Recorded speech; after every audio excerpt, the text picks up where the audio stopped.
అందరికీ నమస్కారం అండి. ఈరోజు మనం కేవి సుమలత గారు రచించిన అంతర్యుద్ధం అనే ఓ చక్కటి కథను విందాం. ఇక కథలోకి వెళ్దాం. అత్తయ్య గారు, అంజలి రాత్రి సూసైడ్ చేసుకోబోయింది. నాకేం చేయాలో పాలుపోవడం లేదు. వీలైతే మీరు ఒకసారి హైదరాబాద్ రాగలరా అన్నాడు సుధీర్. ఏంటి బాబు మీరనేది? అంజలి ఎందుకు ఇలాంటి పని చేసింది? దాదాపు ఏడుస్తూ అంది సత్యవతి. మీరిక్కడికి వచ్చాక చెప్తాను అత్తయ్య గారు. మీకు సాయంత్రం రైలుకి టికెట్ బుక్ చేయమంటారా అన్నాడు సుధీర్. అలాగే బాబు. ఇంటికి అంజలి ఇప్పుడెలా ఉంది? ఏడుపు తమాయించుకొని సందిగ్ధంగా అంది సత్యవతి. ఏడుస్తోంది అన్నాడు సుధీర్. అత్తయ్య గారు, ఏడవకండి ప్లీజ్. మళ్ళీ మీకు సాయంత్రం ఫోన్ చేస్తాను అని ఫోన్ పెట్టేశాడు సుధీర్. సత్యవతి ఫోన్ పెట్టేసి కుర్చీ వెనక్గా వాలి కళ్ళు మూసుకుంది. మూసుకున్న ఆమె కనురెప్పల నుండి కన్నీళ్లు ఆగకుండా కారిపోతున్నాయి. సత్యవతి, ఆమె భర్త వినోద్ ఇద్దరు ప్రభుత్వ ఉద్యోగులు. వారికి పెళ్లైన 3 ఏళ్లకు వినోద్ హార్ట్అటాక్ తో పోయాడు. సత్యవతి ఒక్కగానొక కూతురు సంధ్యను తండ్రి లేని లోటు తెలియనివ్వకుండా ప్రాణ సమానంగా పెంచుకుంది. చదువు పూర్తయ్యాక అన్ని విధాలా తమకన్నా ఎక్కువ స్థాయిలో ఉన్న సుధీర్కిచ్చి పెళ్లి చేసింది. వారిద్దరికీ అంజలి ఒక్కతే సంతానం. కూతురు కాపరం 3 పువ్వులు 6 కాయలుగా సాగుతోందని ఆనందపడుతున్న ఆమె గుండెల్లో దేవుడు పెద్ద తుఫాను రేపాడు. అంజలికి 12 ఏళ్ల వయసులో సంధ్య క్యాన్సర్తో పోరాడి మృత్యు ఊడిలోకి చేరుకుంది. ఊహించని సంఘటనకు అంజలి తల్లడిల్లిపోయింది. అంజలిని తనతో వచ్చేయమని అడిగితే తండ్రిని వదిలి రావడానికి ససీమిరా ఒప్పుకోలేదు. ఆడదిక్కులేని సంసారం. తోడు కావాలని భార్య చనిపోయిన 6 నెలలకు శాంత అనే అమ్మాయిని 2వ పెళ్లి చేసుకున్నాడు సుధీర్.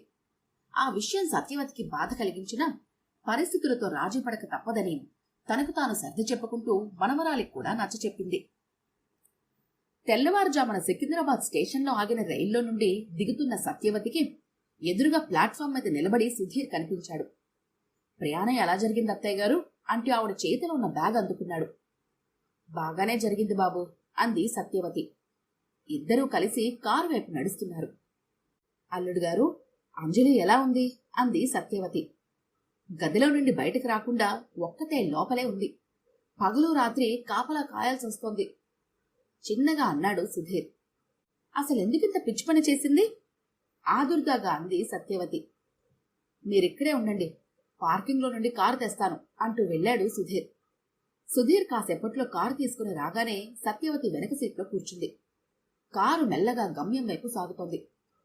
అత్తయ్య గారు, మీరడిగిన ప్రశ్నకు జవాబు చెప్పనా అన్నాడు సుధీర్. చెప్పండి అంది సత్యవతి. నేను శాంతను పెళ్లి చేసుకుని తప్పు చేశాను అన్నాడు సుధీర్. సత్యవతి జవాబు చెప్పలేదు. సంధ్య పోయాక నాకు జీవితం భయంకరమైన చీకటిగా అనిపించింది. శాంత నా ఫ్రెండ్ చెల్లెలు. భర్త పోవడంతో పుట్టింట్లో ఉంటుంది. మీరిద్దరూ పెళ్లి చేసుకుంటే అంజలిని పెంచడంలో ఇబ్బందులు ఉండవని మా ఫ్రెండ్ ఒత్తిడి చేయడంతో నా మనసు అటువైపు మొగ్గు చూపింది. కాని అంజలి ఆమెను తల్లి స్థానంలో ఊహించలేకపోతోంది. మాటిమాటికి సంధ్య ప్రస్తావన తీసుకొచ్చి మా అమ్మ ఇలా చేసేది, అలా చేసేది, మీరలా చేయడం లేదు అని శాంతకు కోపం వచ్చేలా మాట్లాడుతోంది. శాంత ఎక్కడ ఇల్లుదిరి వెళ్ళిపోతుందోనని అంజలికి చాలా నచ్చజెప్పాను. అన్నింటికి ఊరికే ఏడుస్తూ గొడవ చేస్తోంది. చదువు మీద కూడా శ్రద్ధ చూపించడం లేదు.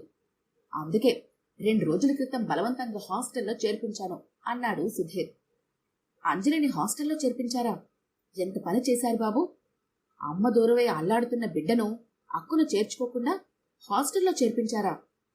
చెమర్చిన కళ్లతో అంది సత్యవతి. అత్తయ్య గారు, ఇంట్లో అయితే ఒక్కతే ఉంటుంది. అదే హాస్టల్లో అయితే తన 7 పిల్లలుంటారని నిర్ణయం తీసుకున్నాను. కొంచెం సిగ్గుపడుతున్నట్లుగా అన్నాడు సుధీర్. బాబు, ఒకప్పుడు మీరు అంజలిని ప్రాణానికన్నా ఎక్కువగా ప్రేమించేవారు. ఆ నమ్మకంతోనే సంధ్య పోయాక అంజలిని మీరు బాగా చూసుకుంటారని మీ దగ్గరే ఉంచేశాను. నాతో వచ్చేయమని అంజలిని ఎంత ప్రాధాయపడినా డాడీ నేను లేకుండా ఉండలేరు అని గట్టిగా తిరస్కరించింది. మీరు 6 నెలలు తిరగకుండానే పెళ్లి చేసుకున్నారు. అది నేనే జీర్ణం చేసుకోలేకపోతున్నాను. పసిపిల్ల, తన మానసిక పరిస్థితి ఎలా ఉంటుందో ఊహించగలను బాధగా అంది సత్యవతి.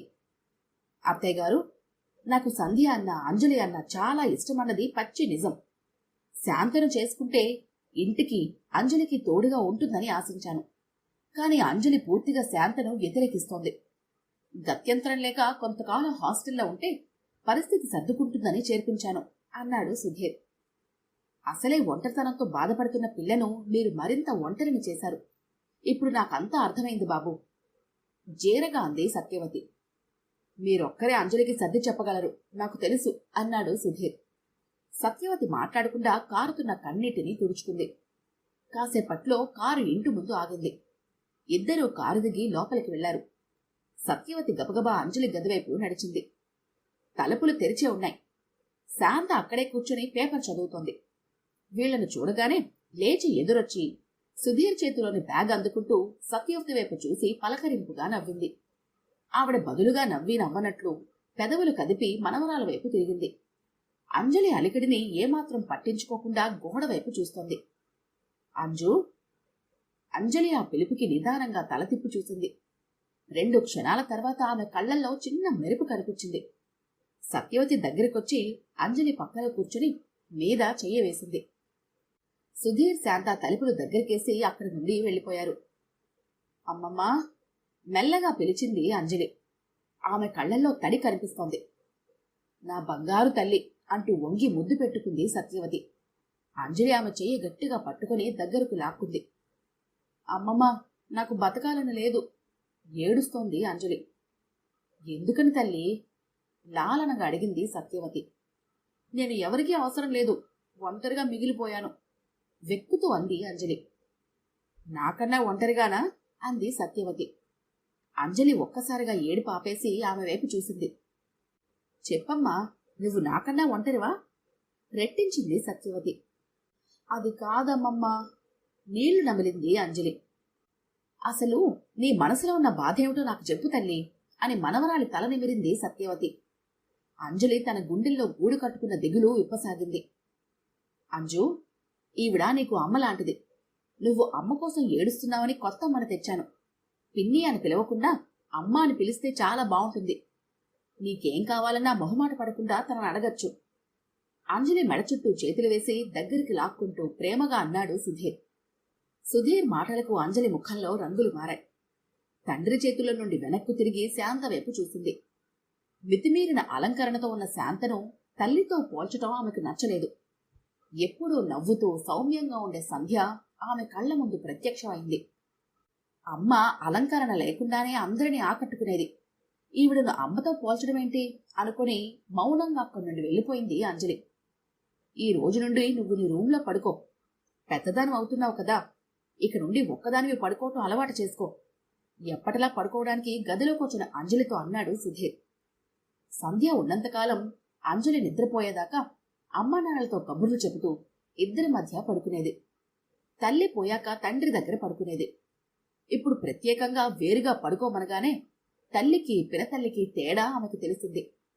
ఒక్క క్షణం తండ్రి వైపు, ఆ పక్కనే కూర్చున్న పిన్ని వైపు చూసి మాట్లాడకుండా తన గది వైపుకు నడిచింది. మొదటిసారిగా తండ్రి తనను దూరం పెడుతున్న భావన ఆమెకు కలిగింది. మరుసటి రోజు ఉదయం శాంత వంటగదిలో కాఫీ పెడుతున్నప్పుడు అంజలి అక్కడికి వచ్చింది. ఆంటీ, ఏం చేస్తున్నారు? అంది అంజలి. అంజలి తనను ఆంటీ అని పిలవడంతో శాంత చివ్వున తలెత్తింది. మీ డాడీ కోసం కాఫీ పెడుతున్నాను అంది శాంత. డాడీ అప్పుడే లేచి బ్రష్ చేసుకున్నారా? ఆశ్చర్యంగా అంది అంజలి. ఆయన ఇంకా నిద్ర లేవలేదు అంది శాంత. ఆంటీ, అలా బ్రష్ చేయకుండా బెడ్ కాఫీ తాగడం మంచి అలవాటు కాదని మా అమ్మ చాలాసార్లు చెప్పింది. డాడీ ఎప్పుడడిగినా అమ్మ ఇచ్చేది కాదు. మీరిప్పుడు ఇచ్చినా డాడీ అస్సలు తాగరు నమ్మకంగా అంది అంజలి. ఎందుకు తాగరు? విసురుగా అంటూ కప్పు పట్టుకుని గదిలోకి వెళ్లిపోయింది శాంత. ఎందుకంటే మా అమ్మంటే డాడీకి చాలా ఇష్టం వెనక నుండి అంది అంజలి. అంజలి మనసులో అమ్మ మాటలను డాడీ నిర్లక్ష్యం చేయరనే గట్టి నమ్మకం ఉంది. తాను చెప్పినట్లు జరిగిందో లేదో చూడటానికి శాంత వెనకాలే వెళ్ళింది. శాంత అప్పటికే సుధీర్ని లేపి కాఫీ కప్పు చేతికిచ్చింది. అతడు కాఫీ తాగుతూ ఆమెతో నవ్వుతూ కబుర్లు చెబుతున్నాడు. అది చూడగానే అంజలికి షాక్ తగిలినట్లే గుమ్మంలో అలానే నిలబడిపోయింది. సుధీర్ దృష్టి అటువైపు మళ్ళింది. అంజు, ఏంటమ్మా, ఏమైనా కావాలా? కొంచెం ఇబ్బందిగా అన్నాడు సుధీర్. డాడీ, మీరు బెడ్ కాఫీ తాగుతున్నారా? అమ్మకు కోపం వస్తుంది దగ్గరకు వస్తూ అంది అంజలి. సుధీర్ కంగారు పడుతూ శాంత వైపు చూశాడు. ఆమె పక్కకు చూస్తోంది. అంజు, ఒక్కసారి తాగితే ఏమీ కాదులే గాని నీకు స్కూల్ టైం అవుతోంది, వెళ్ళు అన్నాడు సుధీర్. తండ్రి జవాబు చెప్పలేక తనను వెళ్ళిపోమ్మన్నాడని అర్థమైంది అంజలికి. తను వాళ్ళిద్దరికీ అడ్డనిపించి బాధగా వెనక్కు తిరిగింది. రోజులు గడుస్తున్నాయి. అంజు, ఈ రోజు స్కూల్కి వెళ్ళనన్నావంట, ఏమైంది? ఒంట్లో బాలేదా? కళ్ళు మూసుకుని పడుకున్న అంజలి నుదుటి మీద చెయ్యి వేసి చూస్తూ అన్నాడు సుధీర్. శాంతొచ్చాక సుధీర్ కూతురికి ఎక్కువ సమయం కేటాయించడం లేదు. చాలా రోజుల తర్వాత ఆ స్పర్శలోని ఆప్యాయతకి ఆమెలో దుఃఖం పొంగి పొరలింది. తండ్రి చేతిని గట్టిగా పట్టుకుంది. అంజు, ఏడుస్తున్నావా? ఆదుర్దాగా అన్నాడు సుధీర్. అమ్మా అంటూ ఏడుస్తూ అంది అంజలి. అమ్మ కోసం ఏడుస్తున్నావా? నువ్వలా ఏడిస్తే అమ్మ బాధపడుతుంది. నువ్వెప్పుడు నవ్వుతూ ఉండాలని అమ్మ ఎప్పుడు చెప్తుండేది, గుర్తుందా? అన్నాడు సుధీర్.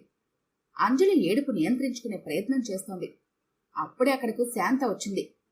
ఎక్కడికో వెళ్లడానికి తయారైనట్లు ఆమె అలంకరణ చెప్తోంది. శాంత, నువ్వు హాల్లో కూర్చో, నేను 15 గంటలో వస్తాను. ఆమె వైపు చూసన్నాడు సుధీర్. ఆలస్యం అవుతోంది, తొందరగా రండి. అంజలి ఏడుపు పట్టించుకోకుండా ఆమె వెళ్ళిపోయింది. డాడీ, ఈరోజు అమ్మ పుట్టినరోజు. మనం ఎప్పటిలానే ఓల్డేజ్ హోంలో భోజనాలు పెట్టించడానికి వెళ్లాలని నేను స్కూల్కి వెళ్లలేదు. ఏడు పాపి అంది అంజలి. సుధీర్ గతుక్కుమన్నాడు. అది అంజలి గమనించింది. డాడీ, మీరు అమ్మ పుట్టినరోజు మర్చిపోయారా? బాధగా అడిగింది అంజలి. అదేం లేదంజు, ఈరోజు పిన్ని ఎక్కడికో వెళ్లాలని చెప్పింది. ఆదివారం నీకు సెలవు కాబట్టి ఆ రోజు ఓల్డేజ్ హోంకి వెళ్దాం. ఇప్పుడు నువ్వు లేచి స్కూల్కి వెళ్ళిపో అని మరో మాటకు తావివ్వకుండా అక్కడి నుండి వెళ్లిపోయాడు సుధీర్. అంజలికి చెప్పలేనంత ఏడుపొచ్చింది. ఇన్నాళ్లు ప్రేమించిన భార్య పుట్టినరోజును తండ్రి ఎలా మర్చిపోయాడో ఆమెకు అర్థం కాలేదు. అమ్మ కోసం ఏడుస్తుంటే నేనున్నానని ధైర్యం చెప్తూ డాడీ అక్కును చేర్చుకుని ఓదార్చాలని ఆ చిన్నారి కోరుకుంది. అలాగే డాడీ అమ్మలేని లోటు తలుచుకొని బాధపడుతుంటే పెద్దదానిలా సాంత్వన పలుకులు పలకాలని కూడా అనుకుంది. ఆ రెండింటిలో ఏదీ జరగటం లేదు. శాంత ఆమెను ప్రేమగా దగ్గరికి తీసుకోదు, అలానే దూరంగా ఉంచదు. సుధీర్ దృష్టిలో పడేలాగా అంజలి ఇష్టాలతో సంబంధం లేకుండా టిఫిను, భోజనం, స్నాక్స్ పెడుతుంది. అది చూసి ఆమె కర్తవ్య నిర్వహణకు సుధీర్ మురిసిపోతూ ఉంటాడు. కొత్తగా పెళ్లి చేసుకుని ఆమె కొంగు పట్టుకుని తిరుగుతున్న తండ్రి ప్రవర్తన అంజలిలో ఒంటరితనాన్ని పెంచుతుంది. రోజురోజుకి ఆ ఇంట్లో తన పరాయిదన్న భావం ఎక్కువ అవుతుంది. తన ఎవరికీ అక్కర్లేదనే ఆలోచన ఆమెను కుంగదీస్తోంది. అంజు, నువ్వు స్కూల్కు పెట్టిన లంచ్ తినకుండా తెచ్చేస్తున్నావని పిన్ని చెప్పింది. ఇంట్లో కూడా ఏమీ తినటం లేదట, ఎందుకని? ఒకరోజు సాయంత్రం అన్నాడు సుధీర్. అంజలి జవాబు చెప్పకుండా దిగాలుగా కూర్చుంది. అడుగుతుంటే జవాబు చెప్పవేంటి? గట్టిగా అన్నాడు సుధీర్. డాడీ, మీరు అమ్మని మర్చిపోయారు. నాతో ప్రేమగా ఉండటం లేదు. ఇదంతా ఈవిడ వల్లే ఏడుస్తూ అంది అంజలి. సుధీర్ కోపంగా అంజలి మీదకి చెయ్యెత్తాడు. మీరిప్పుడైనా నన్ను కొట్టారా? కనీసం తిట్టారా? నేను ఏం చదువుకుంటున్నానో చూడటం లేదు, ఏం తింటున్నానో చూడటం లేదు, ఏమైనా కావాలని కూడా అడగటం లేదు. ఇదంతా ఆవిడ వల్ల కాదా? ఏడుస్తూ అంది అంజలి. నేనెంత బాగా చూసినా సవతి తల్లినే, కళ్ళు తుడుచుకుంటూ అంది శాంత. శాంత ఏడుపు చూసి సుధీర్ కంగారు పడ్డాడు. అంజు, నువ్వు పిన్నిని అపార్థం చేసుకుంటున్నావు. తను ఎంత బాధపడుతుందో చూడు అని శాంత దగ్గరకు వెళ్లి ఓదార్చాడు సుధీర్. అంజలి అది భరించలేకపోయింది. తన ఏడుపు కన్నా రెండవ భార్య ఏడుపుకి చెల్లించిన తండ్రి పట్ల నిరసన భావంతో తనలో తనే కుమిలిపోయింది. దానికి తోడు ఈ సంఘటన జరిగిన 4 రోజుల తర్వాత సుధీర్ చెప్పా పెట్టకుండా అంజలిని హాస్టల్లో చేర్పించాడు. తల్లితో పాటే తండ్రి కూడా తనకు పూర్తిగా దూరమయ్యాడని ఆమె గ్రహించింది. హాస్టల్లో మొదటి రోజు అన్యమనస్కంగా గడిపింది. ఎవరితో మాట్లాడకుండా శూన్యంలోకి చూస్తున్న అంజలి మీద వార్డెన్ దృష్టి పడింది. ఆమె మానసిక స్థితి సరిగా లేదని ఒక కన్ను వేసి ఉంచింది. రెండవ రోజు రాత్రివేళ అందరూ నిద్రపోతున్న సమయంలో అంజలి డాబా మెట్ల వైపు వెళ్లటం వార్డెన్ గమనించి నిశ్శబ్దంగా ఆమెను అనుసరించింది. టెర్రస్ మెట్ల వరకు రాగానే అంజలి ఉద్దేశం ఆమెకు అర్థమైంది. అంజలి, ఆగు అని గబుక్కున ఆమె చేతిని పట్టుకుని ఆపేసింది. నన్ను వదలండి మేడం, నేను ఎవరికీ అక్కర్లేదు అంటూ గింజుకుంది అంజలి. వార్డెన్ బలవంతంగా కిందకు లాక్కొచ్చి సుధీర్కి ఫోన్ చేసి అంజలిని అప్పగించి హాస్టల్ నుండి ఇంటికి పంపించేసింది. ఇప్పుడు చెప్పమ్మమ్మా, నేనెందుకు బతకాలి? ఏడుపు గొంతుతో అంది అంజలి. అంజు, నీకు జవాబు చెప్పే ముందు ఒక కథ చెప్తాను, వింటావా అంది సత్యవతి. అంజలి చెప్పమన్నట్లుగా తలూపింది. బాపట్ల పక్కన ఒక పల్లెటూరులో మంచినీటి చెరువు పక్కన ముళ్ల తుప్పల్లో అప్పుడే పుట్టిన పసికందుని ఎవరో పారేశారు. ఆ పాపను తీసుకొచ్చి ఆ ఊరి సర్పంచ్ గారికి అప్పగించారు. ఆయన ఎవరైనా పాపని పెంచుకుంటారేమోనని అందర్నీ అడిగారు. కాని ఎవరూ ముందుకు రాలేదు. అప్పుడు సర్పంచ్ గారు పాపను బాపట్లలోని ఒక అనాథ శరణాలయంలో వదిలేశారు. శరణాలయంలో ఉన్న పెద్దవాళ్లు ఆ పసికందును ప్రేమగా పెంచుకున్నారు. అందరికీ అమ్మ ఒక్కతే ఉంటుంది. కాని ఆ పాపకు బోల్డెంతమంది అమ్మలు దొరికారు. ఊహ తెలిసిన తర్వాత తను ఒక అనాథ అని తెలుసుకుంది. తల్లిదండ్రులు లేనందుకు ముందు బాధపడినా తర్వాత చేరదీసిన అందరినీ ప్రేమిస్తూ ఆ వెలితిని పోగొట్టుకుంది. ప్రభుత్వ పాఠశాలలో బాగా చదువుకొని మంచి మార్కులు తెచ్చుకుంది. దాంతో ప్రైవేటు కాలేజీ వాళ్ళు ఉచితంగా సీటిచ్చి చేర్చుకున్నారు. అలా కొందరి పెద్దవాళ్ల సహాయంతో డిగ్రీ, బిఈడి పూర్తి చేసి ప్రభుత్వ ఉపాధ్యాయురాలుగా ఉద్యోగం తెచ్చుకుంది. కొన్నాళ్లకు మరో ఉపాధ్యాయుడిని పెళ్లి చేసుకుని తనకంటూ ఒక కుటుంబాన్ని ఏర్పరచుకుంది. ఆమె కొన్నాళ్లకు ఒక పాపకు జన్మనిచ్చింది. దురదృష్టవశాత్తు పాప పుట్టిన 3 ఏళ్లకు భర్త హార్ట్అటాక్తో దూరం అయ్యాడు. తోడుగా ఉంటాడనుకున్న భర్త నడిసంద్రంలో ముంచి వెళ్లిపోయినా ఆమె చావాలనుకోలేదు. తన కళ్ల ముందున్న పాపాయిని పెంచి పెద్దదాన్ని చేసే బాధ్యత తన మీద ఉందని గ్రహించింది. యుక్త వయసొచ్చాక మంచి సంబంధం వెతికి కూతురికి పెళ్లి చేసింది. కాని దేవుడు నిర్దాక్షిణ్యంగా ఆమెకు కూతురిని కూడా దూరం చేశాడు. కళ్ల ముందే కూతురు కట్టెల్లో కాలిపోతుంటే ఆమె గుండె పగిలిపోయింది. అప్పుడు కూడా చావాలనుకోలేదు. ఎందుకంటే కూతురి ప్రతిరూపం మనవరాలి రూపంలో ఆమెకి కనిపించింది. వణుకుతున్న గొంతుతో ఆగింది సత్యవతి. అమ్మమ్మా అంటూ బావురుమంది అంజలి. అంజు, మీ అమ్మ పోవడం నీకు తీరని లోటు. అది ఎవరు ఎప్పటికీ తీర్చలేరు. మీ నాన్నకు భార్య వచ్చింది, కానీ నీకు అమ్మ దొరకలేదని నువ్వు బాధపడుతున్నావు. నీ అమ్మ స్థానాన్ని దోచుకున్న వ్యక్తిగా చూడకుండా ఆవిడ పట్ల ప్రేమను పెంచుకోవడానికి ప్రయత్నించు. నువ్వు ఆవిడలో అమ్మను చూడగలిగితే ఆవిడ నీలో కూతుర్ని తప్పకుండా చూస్తుంది. అప్పుడు మీ డాడీ కూడా నీతో పూర్వంలా ఉంటారు అంది సత్యవతి. అదెలా అమ్మమ్మా? అదెలా సాధ్యమవుతుంది? అసలు నువ్వెలా ఇంత బాధను తట్టుకున్నావు? ఏడుస్తూ అంది అంజలి. అంజు, నా కష్టాల్లో నాకు తోడు పుస్తకాలు. ఈ ప్రపంచంలో మనిషి తయారు చేసిన అన్నింటిలో గొప్పది పుస్తకం. మన మనసుని విశాలంగా చేసి మన చుట్టూ సహృద్భావ వాతావరణాన్ని ఏర్పరుస్తుంది. ఒంటరితనాన్ని పోగొడుతుంది. స్కూల్ వర్క్ అయ్యాక మంచి సాహిత్యం చదువుకో. స్నేహితులతో సంతోషంగా ఉండు. మీ డాడీ కూడా తన తప్పు తెలుసుకున్నారు. ఇక మీదటంతా బాగుంటుంది, సరేనా అంది సత్యవతి. అమ్మమ్మ, నువ్వు నాతో ఉంటే నాకు ధైర్యం వస్తోంది. మరుంటావా? బేలగా అంది అంజలి. వచ్చే వయసా పోయే వయసా నాది. నేను నీకు ఎన్నాళ్ళు తోడుంటాను? ఎలాంటి పరిస్థితులు ఎదురైనా నీకు నువ్వే ధైర్యం తెచ్చుకోవాలి. అన్నింటికి తట్టుకొని నిలబడాలి. సృష్టిలో మనిషి తప్ప ఏ ఒక్క ప్రాణి కూడా ఆత్మహత్య ప్రయత్నం చేయదు. ప్రతికూల పరిస్థితులను అధిగమించి ముందుకు సాగిన వారే జీవన పోరాటంలో గెలుస్తారు అంది సత్యవతి. అలాగే అమ్మమ్మ, నేను మళ్ళీ అలాంటి పొరపాటు చేయను, ప్రామిస్ ఏడుపాపి అంది అంజలి. అంజు, నిన్ను ఒక వారం రోజులు నాతో తీసుకెళ్తానని మీ డాడీకి చెప్తాను. మనవరాలని ముద్దు పెట్టుకుంటూ అంది సత్యవతి. అలాగే అమ్మమ్మ, నవ్వుతూ అంది అంజలి. ఆ పసిదాని ముఖంలో తుఫానొచ్చి వలసినప్పటి ప్రశాంతత కనిపిస్తోంది. ఈ కథ కనుక మీకు నచ్చినట్లయితే లైక్ చేయండి, షేర్ చేయండి. మరిన్ని ఇంట్రెస్టింగ్ కథల కోసం మా ఛానల్ని తప్పకుండా సబ్స్క్రైబ్ చేసుకోండి.